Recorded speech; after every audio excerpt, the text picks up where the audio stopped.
In 1998, David Sutherland, a filmmaker, wrote, produced, directed, and edited a story about a farm couple from Nebraska named Juanita and Darrell Bushcutter. It was a story about the family taking on two hardships, keeping the family farm and the family intact. Sutherland filmed over 200 hours in a 3-year span to paint a portrait of this family's economic struggles. During the filming, neither Sutherland nor his crew became friends with the family. They ended up developing a friendship after the project was finished. This documentary received many awards, including Program of the Year. It attracted 18 million PBS viewers, making it one of the most watched series in PBS history. It was 6.5 hours long, split into 3 segments. The first segment was about the Bushcutters telling the story of their marriage troubles and the risk of losing the farm after years of drought. The second segment chronicled their family life and challenges to make ends meet while trying not to lose the farm. A loan officer at one point told the family to ask all creditors for an extension. All extensions had been granted except for one that was $100. Without that extension, they would have lost the farm in a buyout. The third and final segment depicted the resolution of their problems. The wife left the husband with their girls. Sutherland chose not to follow the wife. The husband received counseling and the couple got back together.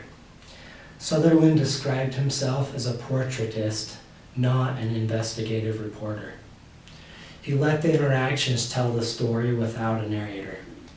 At one point, he was asked how far he would go to not interfere with the story. He said, "If someone's life were in the balance, I'd have come up with the money." Sutherland said that just as this family had a dream of saving their family farm, he had his own dream of creating a documentary with a social issue as a backdrop. The documentary provided many opportunities for the Bushcutters, traveling on publicity tours, and even giving speeches. Sutherland said the project made me fall in love with America again. It was about people who tried their best. What more could you ask for? Cool, so definitely an interesting situation with the farmers and the documentary. Many different issues and perspectives and ways to look at it. The book gave some really good micro and macro questions, so we're going to start off with Brittany with a micro question. Okay, so if you were the producer, would you have lent this family the $100 if doing so meant they wouldn't lose the farm? I personally believe that I would.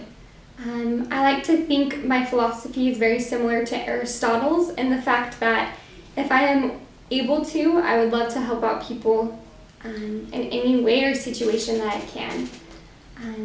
What do you guys think? Would you help this family with $100?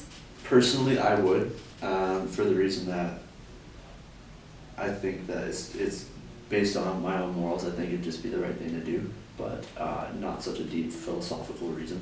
I don't know, how do you feel?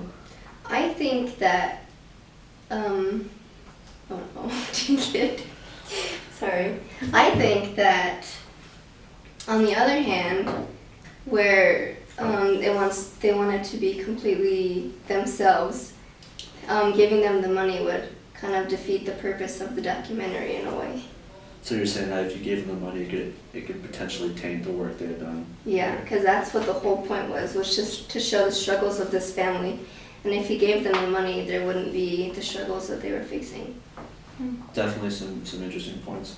I think that it shows a lot of humility that this family is asking for money. It shows that they are like in need as they are going through this situation. Would you answer the question differently if you were a news journalist working on an in-depth piece on the same subject? I personally believe that I would. I feel like journalists, their role is kind of to more show like the real life. Like they want to get as juicy, as much drama as possible to make it a better documentary. Do you guys think that it was that Sutherland made the right decision about filming the marital breakup? By not following her, do you think Sutherland helped or hurt the situation, or was there no effect? I thought that Sutherland did a great job of deciding not to film the marital breakup because it allowed the wife and the husband time for themselves to get a handle on the situation before they were going to have to go back live. So what does having a camera present do to the story, and does it change the behavior of the people? When the wife went to the creditor to ask for an extension, the creditor accepted the offer and gave them a 2-year advance or extension. And then later on, the wife and the husband have a conversation that kind of makes it seem a little unusual that happened. They said that in the past, when they've dealt with the creditor, they've been kind of mean and unwilling to compromise.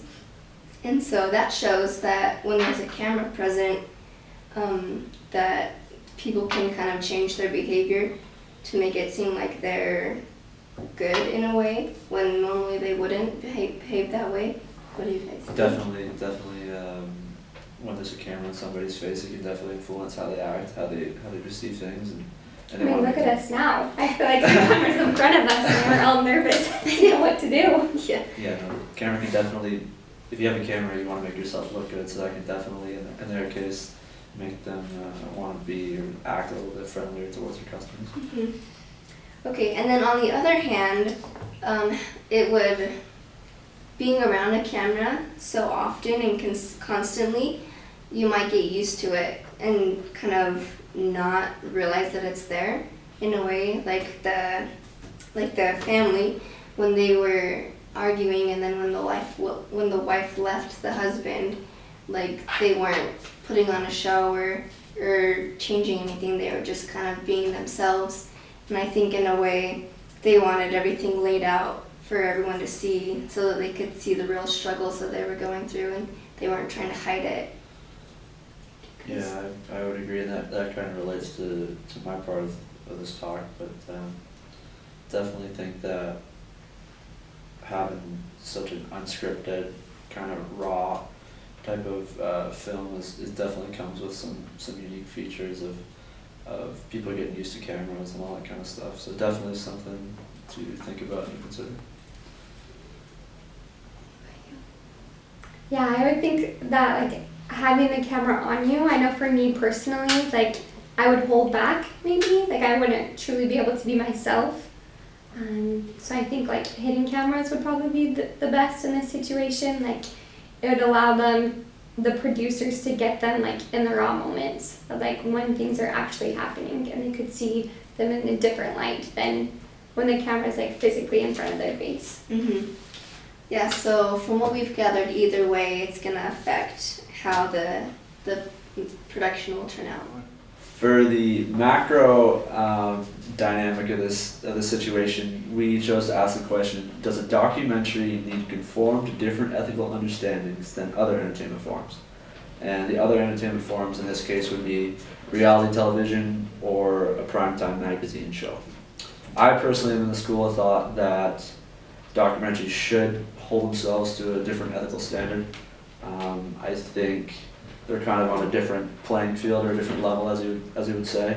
What do you guys think? Yeah, I think with reality TV, it's always edited and made to look like it's a certain way. In reality, it's different, and they're always like prompted to do certain things or say certain things, so it's not real.